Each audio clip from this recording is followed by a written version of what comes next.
Yük mashinalarning zakati. Savol. Assalomu alaykum. Bizning 5 cho'ng yuk mashinamiz bor. Kishilarning yukini to'shib turmush kechiramiz. Bu mashinamizning topgan puliga zakat ayrimizmi yoki topgan puli va mashinaga zakat ayrimizmi? Ba'zan ustozlar topgan puliga ayrisilar desa, ba'zan ustozlarimiz ikkilisiga ayrisilar deydi. Shunga biz qandoq ayrisak shariatga uyg'un bo'ladi? Ayrish uslubini tushuntirib qo'ysangiz. Javob. Va alaykum assalom va rahmatullohi va barakatuhu. Barliq hamd sana Janobi Allohga bo'lsin. Shundaqla payg'ambarimizga, oila tavobatlarga va uningga toki qiyomatgacha ergashganlarga durust salomlar bo'lsin. Yuk to'shishga ishlatiladigan mashinalarning dirig'i zakat kelmaydi. Chunki bu ishlatiladigan saymonga o'xshash narsalar. Yuk to'shib topgan pul qo'lingizdagi boshqa iqtisod bilan zakat keladigan o'lchamga yetsa, topgan pulga 2,5% miqdorida zakat keladi.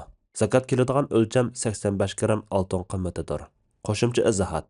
Aslida olimlar ijara beriladigan uy, do'kon, kiraga soladigan mashina va boshqa qatnash vositalari, shundaqla ishlab chiqarish zavodlari, turli uskunlar qatorliq narsalarning hammani kirimidan foydalanadigan narsalar deb ayrim turga ayraydi.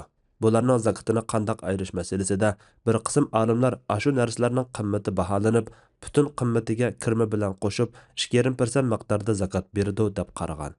Ko'pchilik olimlar shu narsalarning qimmatiga zakat kelmaydi, topgan pulga, kirgan kirimga zakat keladi deb qaraydi. Biz yuqorida shu qarashni tanladik. Dunyo zakat shar'iy hay'atimi mushu qarashni tutgandir. Kirimiga zakat keladi deb bekitgandan keyin qancha persent miqdorida zakat keladi degan masaladami olimlarning qarashlari o'xshash emas. Ko'pchilik olimlar tijorat qiladigan tovar mol bilan pullarga o'xshash kirimga 2,5% miqdorda zakat beradi deb qaragan. Hozirgi zaman olimlaridan bir qismi u narsalarni tirilg'u zamonga qiyos qilib, kirimidan 10% yoki 5% zakat ayriydi deb qaragan. Imom Qardaviy hazratlarimi mushu keyingi qarashni tarjih qilgan. Bu qarashga asosan barliq chiqimlarni chiqarayotgandan keyingi qolgan sap kirimdan 10% miqdorda zakat ayriladi. Agar chiqimlarni chiqarayotmagan ahvolda 5% miqdorda zakat ayriladi. Lekin chiqarib etiladigan chiqimlarga o'lcham bekitilmasa, zakat joyida ado bo'lmay qoladi. Bulardan ba'zilar har qatim kirim qilganda emas, yil oxirida bir qatim biroqla zakat bersa bo'ladi deb qaraydi. Xohlaganlar bu qarashni tutsimi bo'ladi.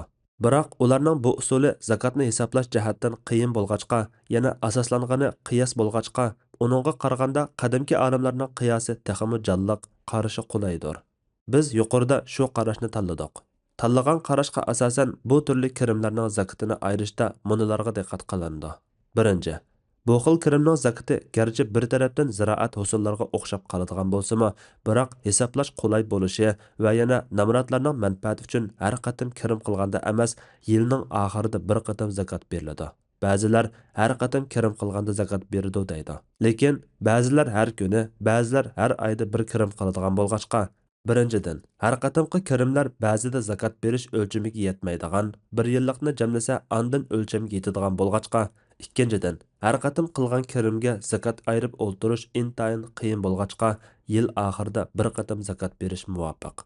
Ikkinchi, bu turli kirimning zakati barliq chiqim va remont qilish, tok va may sarfiyati, ishchilarning maoshlari qatorliq chiqimlarning hammani chiqarayotgandan keyin sap kirimga keladi. Uchinchi, kirim qilgan pul qo'lidagi boshqa iqtisod bilan qo'shganda boshqalarga berish kerak bo'lgan qarzlarni chiqarayotgandan keyin 85 gram oltin qiymatiga yetsa, andin zakat beradi. To'rtinchi, bu kirimlar odatda naqd pul bo'lg'achqa, zakatimi naqd puldan beriladi. Beshinchi, bu turli kirimidan foydalanadigan narsalarni sotayotgan ahvolda zakat shu narsalarni sotgan pulga keladi. Xulosalaydigan bo'lsak, bu turli g'alisidan foydalanadigan narsalarning zakatini qandoq ayirish masalasida 3 xil qarash bor. Birinchi, dir bilan kirimiga yilda 2,5% miqdorda zakat ayirish. Ikkinchi, dirga emas, sap kirimga 10% miqdorda zakat ayirish. Uchinchi, sap kirimga 2,5% miqdorda zakat ayirish. Allah eng to'g'risini bilguchidir. Fatvoda Dr. Abdul Aziz rahmatullah. Fatvolar majmuasi 1-tom, 74-numurliq fatvo.